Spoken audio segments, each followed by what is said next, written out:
မင်္ဂလာပါခင်ဗျာကျွန်တော်ကတော့ရဲဘော်မင်းမုံလို့ပဲဖြစ်ပါတယ်ကျွန်တော်တို့ထုတ်လို့ရေးကန်တာဒီတော်လိုင်းရင်းမှာတကယ်ပဲလိုအပ်ရလားเนาะအဲ့လိုမျိုးသိအောင်ကျွန်တော်တို့ဒီမြေပြင်မှာလည်းတကယ်မြေပြင်တိုက်ပွဲတွေမှာလည်းပါဝင်တိုက်ခဲ့ဘူးတယ်အခုလက်ရှိမှာလည်းထုတ်လို့ရေးကိုလုပ်နေတဲ့ရဲဘော်ပေါ့เนาะကျွန်တော်တို့ရဲ့အခွင့်အရေးနဲ့တကားလေးပြောကြည့်ပါမယ်ဗျ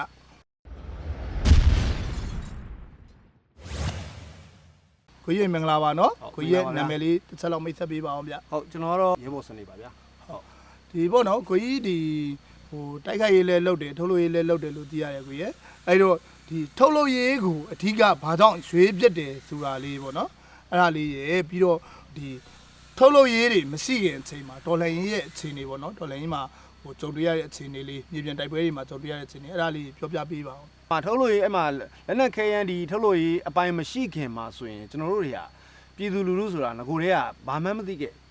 အဲ့တော့ဒီဟာနဲ့ပတ်သက်ပြီးတော့ကျွန်တော်တို့မှာလက်နက်ဆိုလို့အဲ့လိုတစ်ချောင်းတော့ဘာမှမရှိတဲ့အခြေအနေမှာကျွန်တော်တို့ကလုံးဝအကြမ်းဖက်ခံသက်စစ်တပ်ရဲ့အကြမ်းဖက်နှိမ်နင်းမှုကိုခံရတယ်ခံရပြီးတော့မတရားဖမ်းဆီးထောင်ချခံရတယ်ကျွန်တော်တို့မှာဘာခုခံပိုင်ခွင့်မှမရှိတဲ့အခါကျတော့ထုတ်လို့ရေးမရှိခင်မှာကျွန်တော်တို့တွေကကြေးရွာတွေမိရှုခံရတယ်ကြေးရွာတွေကအကုန်ထွက်ပြေးရတယ်နောက်ပိုင်းကျတော့မှဒါမှဖြစ်တော့ဘူးတို့ကထုတ်လို့ရေးကိုတို့ကြေးရွာတွေကိုကာကွယ်ဖို့ဟလားငါတို့ခုခံကာကွယ်ဖို့အတွက်လိုအပ်တယ်ဆိုပြီးတော့ကျွန်တော်ထုတ်လို့ရေးကိုစလာတာပေါ့နော်အဲ့တော့ထုတ်လို့ရေးမရှိခင်တုန်းကဆိုရင်ကျွန်တော်တို့ပြည်သူဟာအကြမ်းဖက်ခံသက်ပဲအခုထုတ်လို့ရေးရှိလာပြီအခုထုတ်လို့ရေးပို့ပြီး improve ဖြစ်လာတဲ့နောက်ပိုင်းမှာ ਨੇ ဒါတော့တော်လိုင်းရေးအရွေးအများကြီးကွာသွားပါတယ်ဒါအခုမြင်တိုင်းပါပဲနော်အဲ့ဒါထုတ်လို့ရေးတွေဒီထုတ်လို့ရေးတွေကိုဗျာဒီတပ်ဖွဲ့တွေအနေနဲ့ဒီတွင်တွင်ကြဲကြဲလှုပ်လာပြီးနောက်ပိုင်းမှာရောတော်လိုင်းရေးကဘလူတွေတော်လိုင်းချင်တွေကဘလူတွေပြောင်းလဲသွားလဲပေါ့အရွေးကဘယ်လောက်ထိကြီးမားသွားလဲပေါ့နော်2021အစောပိုင်းမှာကျွန်တော်တို့ထားပါတော့ဟုတ်ပြီငါတို့ကခုခံကာကွယ်ဖို့အတွက်လက်နက်လိုအပ်လာတယ်ပေါ့ဆိုတဲ့အချိန်မှာဒါအားလုံးလည်းသိကြမှာပါကျွန်တော်ချင်းပြည်နယ်ဘယ်ကစတယ်ဆိုတူမီကနေစတယ်ကြအဲ့တော့ကိုယ်တိုင်တူမီရန်စထောင်းအဲ့တော့အဲ့ဒီရန်တွေကကျွန်တော်တို့ဝယ်လို့မှမ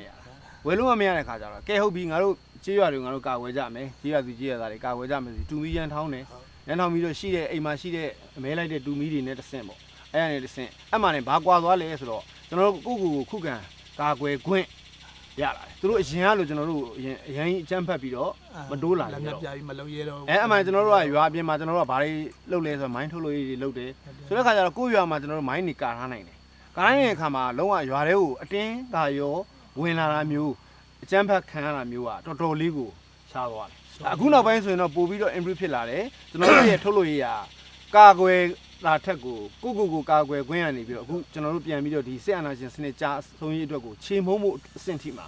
အများကြီးထိရောက်တဲ့ကျွန်တော် tactical ပစ္စည်းတွေပေါ့စစ်သုံးပစ္စည်းတွေပေါ့ထုတ်လို့ရေးလုပ်ငန်းဒီရဲဘော်တွေထုတ်လုပ်တာတွေအကြောင်းကိုဒီတိုက်ဆက်ပေါ့နော်တိုက်ဆက်တွေဒီစကန်သိန်းနေမှာပါစကန်သိန်းနေမှာပေါင်းတွေကိုသုံးနိုင်လာနိုင်တယ်ဘယ်လောက်ထိသုံးလာနိုင်လဲဆိုရင်အခုချိန်ထိကျွန်တော်တို့ရဲ့ရာခိုင်နှုန်းနဲ့တွက်ပြမယ်ဆိုလို့ရှိရင်အပြင်ကနေကျွန်တော်တို့ဝယ်သုံးတာ50% ဆိုရင်ကျွန်တော်တို့ရဲ့ထုတ်လို့ရေးရ50% လောက်ညီပါဆိုတော့အများကြီးတက်တာအများကြီးအလုပ်ပို့လုပ်နိုင်တယ်ကျွန်တော်တို့အခု90အပြင်ကနေရတယ်လမ်းကြောင်းခက်ခဲငွေကြီးခက်ခဲကြောင်းကျွန်တော်တို့တွေကအပြင်ကနေ90ရမယ်ဆိုရင်ကျွန်တော်တို့ကိုယ်တိုင်က100 200ထုတ်လုပ်နိုင်တယ်အဲ့ဒီခါမှာကျွန်တော်တို့ရဲ့ဒီစစ်အာဏာရှင်စနစ်ချေမှုန်းရေးအတွက်ကျွန်တော်တို့ဟိုစခန်းကုန်းသိမ်းတာပဲဖြစ်ဖြစ်မြို့သိမ်းတိုက်ပွဲတွေပဲဖြစ်ဖြစ်အဲ့ဒီမှာကျွန်တော်တို့တွေရဲ့ထုတ်လုပ်ရေးကနေထွက်လာတဲ့ဘုံသီးတွေထုတ်လုပ်ရေးကနေထွက်လာတဲ့ rocket တွေစသည်ဖြင့်ပေါ့အများကြီးပေါ့နော်အဲ့ဒီ tactical ပစ္စည်းတွေကဒါကျွန်တော်တို့ရဲ့ဒီဘယ်ပေါ့တော်လိုင်းရေးအတွက်ကိုအများကြီးအကျိုးရှိပါတယ်